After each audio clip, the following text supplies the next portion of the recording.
से रिक्वेस्ट करूंगा कि आप भी अपना अनुभव बताएं, as a practitioner, as a doctor भी उन्होंने क्या फील किया। और इनके साथ मेरा काफ़ी इंटरेक्शन रहता है, मेरे बड़े भाई की तरह हैं, मेरा इंस्टिंक्ट रहता है। और इसके साथ साथ इन्होंने एज ए डॉक्टर क्या अनुभव किया और एज अ पेशेंट के रिलेटिव क्या अनुभव किया, ये मैं एक बार चाहूँगा कि सर अपने शब्दों में बताएं, ताकि समाज को हम ये मैसेज दे सके कि ऑपरेशन से कितना हमें घबराना चाहिए या हमें कितनी जानकारी होनी चाहिए। और उसके बाद एक सामान्य इंसान के मन में जो डर होता है, वो सामान्य इंसान के मन में डर कैसा था, और एक डॉक्टर की नज़रिए से भी उसका जो फ़ायदा और नुकसान हम देख पा रहे हैं, वो मैं सर से रिक्वेस्ट करूंगा। सर प्लीज़ बताइए। डॉक्टर साहब नमस्कार, सभी लोगों को नमस्कार। डॉक्टर साहब से जैसे मेरा संपर्क हुआ, हम ऐसे हो गए एक दूसरे की कि मतलब ये कि मित्र और भाई के जैसे हो गए हैं।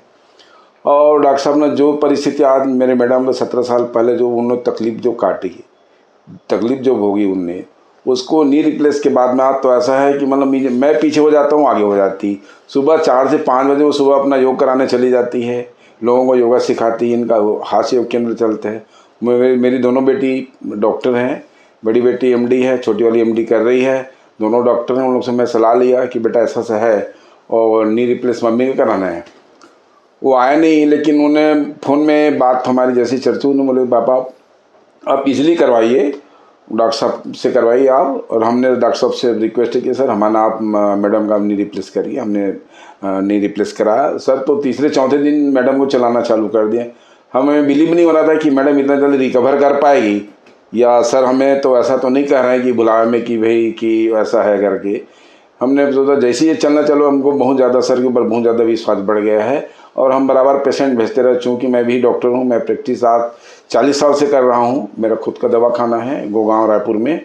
और मुझे मालूम है कि भी पेशेंट को कैसे अपन ट्रीट करते हैं, कैसे उनको विश्वास मिलाते हैं। वो जो काबिलियत जो सर में आज है वो हमें दिख रहा है आँख में। और रियल बात है कि वो अभी भी उनको उस काबिलियत है कि सर नी रिप्लेस बहुत अच्छे से करते हैं। बहुत सारे लोगों किए हैं, हमने भी कराया। आज मैडम बहुत अच्छी से हैं, घर का पूरा काम संभालती हैं, पूरा देखती हैं, सब चीज़।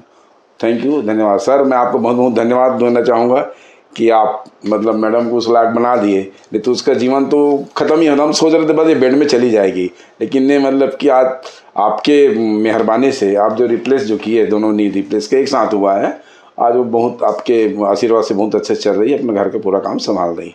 बहुत बहुत धन्यवाद डॉक्टर साहब। सर आप लोगों के आशीर्वाद के लिए बहुत बहुत धन्यवाद। मैं केवल इतना ही कहूँगा कि हम पढ़ाई केवल इसलिए करते हैं कि मानव जीवन को एक सही रास्ते पे ला सकें, उनके सुख सुविधा के लिए, उनके अच्छे स्वास्थ्य के लिए हम मेहनत कर सकें। उसका जीता जागता उदाहरण डॉक्टर साहब स्वयं हैं। इन्होंने कोशिश की अपनी मैडम के लिए, उन्होंने मेरे पास भेजा, और मैं केवल साइंस और विज्ञान और शिक्षा के दम पे आज यहाँ पे करके आज एक मानव संस्कृति को हम एक नॉर्मल लाइफ, हेल्दी लाइफ दे पाते हैं। ये मेरा सौभाग्य है और हमारी कोशिश इसी में जारी रहेगी। और मैं ये चाहूँगा कि इस पूरे वाकया के थ्रू मैं केवल एक संदेश देना चाहूँगा कि आप गलत चीज़ों पे ध्यान ना दें, सही जानकारी पूरी लें। आपको डरने की आवश्यकता नहीं है। आप स्पेशलिस्ट से संपर्क करें, उसकी जानकारी पूरी लें, उसके बाद आगे बढ़ें। आप केवल और केवल आपके मन में जो डर या शंका होती है वो तभी होती है जब किसी भी चीज़ का आपको नॉलेज कम होता है। आप उसका नॉलेज सही लें, उसके बाद अपने शंका को, अपने अंधविश्वास को या अपने डर को कम करें, अपना अवेयरनेस बढ़ाएं और चीज़ों को आगे करें। फिर आप सारी चीज़ों को हेल्थ में कहिए या साइंस में कहिए या मेडिकल साइंस में आप पूरी अच्छी तरीके से ट्रीटमेंट करा सकते हैं। तो आर्थराइटिस या घुटने का ख़राब होना जीवन को कहीं से आपको रोकता नहीं है। आपकी लाइफ नॉर्मल हो सकती है। मेरा मोटो पहले से रहा है, life is mobility, mobility is life. चलती का नाम जिंदगी, जो अब भी है, जो चलता रहेगा वो जिंदा रहेगा। धन्यवाद, नमस्कार, जय हिंद।